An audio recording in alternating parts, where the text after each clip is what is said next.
What it is, guys, my name is Swifterrs, and today I have for you guys some absolutely mind-blowing information regarding the overall zombie storyline, but more specifically the Shadows of Evil storyline. Now, what I'm going to be talking about in today's video is some real-life information and some real-life documents that can actually be connected to Shadows of Evil. So with that being said, if I'm not mistaken, I believe that Treyarch got their influence for Shadows of Evil from this document that I will be talking about in a little bit. But before I do get started, I just wanted to say that me personally, I love theorizing and fantasizing about all of the what-ifs about the zombie storyline. I think it's so interesting and so intricate, and I am so thrilled that Treyarch have bestowed upon us such an outstanding storyline that has been in the making for almost 8 years. It's crazy to think that we got World at War 8 years ago, and in the beginning, this zombie storyline was really nothing. The storyline has been built because us players have been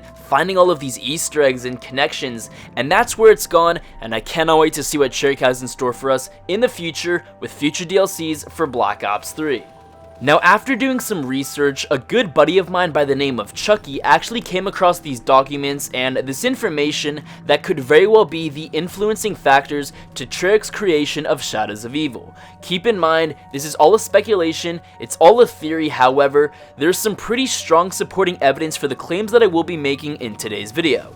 So guys, I will have everything linked down in the description below, but to start things off, what we have here is the SOE Handbook for World War Cthulhu, a look at the weird and wonderful gadgets of the SOE. Now, we have the SOE, and then we also have Shadows of Evil. Then it goes along to say World War Cthulhu.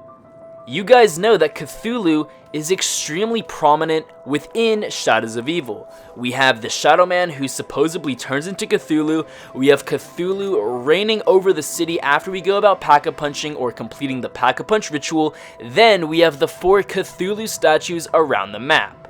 Now, what is the actual SOE?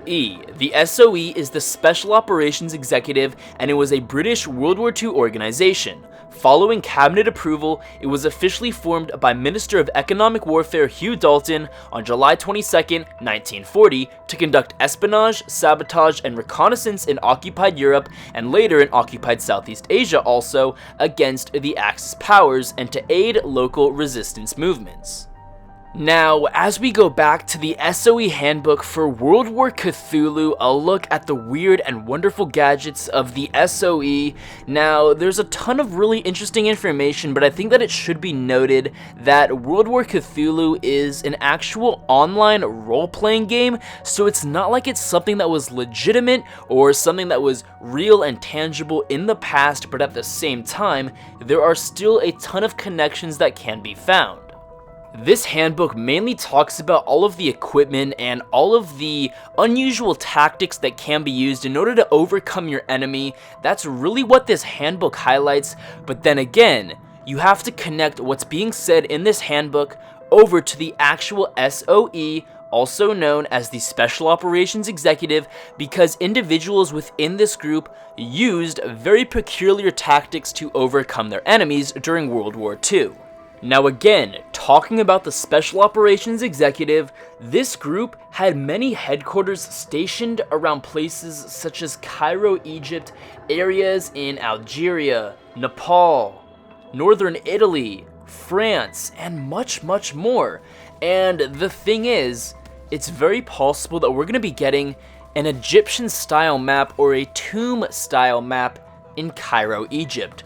There's a lot of information pointing to a future zombies map in Cairo, Egypt. However, with our upcoming DLC for Black Ops 3, we're going to be getting the map Der Eisendrachen, also known as the Iron Dragon, which supposedly takes place in Werfen, Austria. And the thing is, in January 1941, Great Britain's Special Operations Executive defined its policy on Austria with 2 objectives. 1. To assist in the disintegration of the Third Reich by fostering the soon-to-be-expected all-out revolutionary and separatist uprising in Austria, and 2, to bring about the restoration of Austria as a national unit within the framework of a Central European Federation.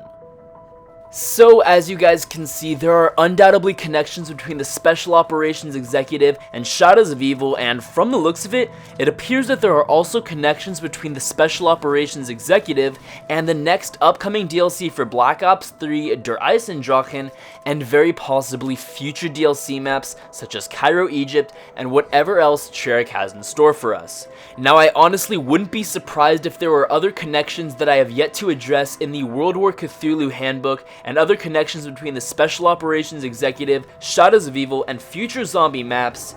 I don't know how many of you guys are still watching the video. I know that it's getting a little bit long and probably very confusing, but I am extremely curious as to what you all think. What do you guys think about all of these crazy connections that can be found through real-life documents and even the World War Cthulhu Handbook? I'm very curious as to what you all think. Please be sure to let me know your thoughts about this topic down in the comment section below.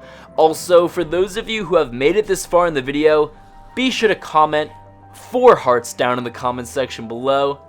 I'll be sure to catch you guys in the next video. And until next time, guys, this has been Swifterrs. I'm out. Peace.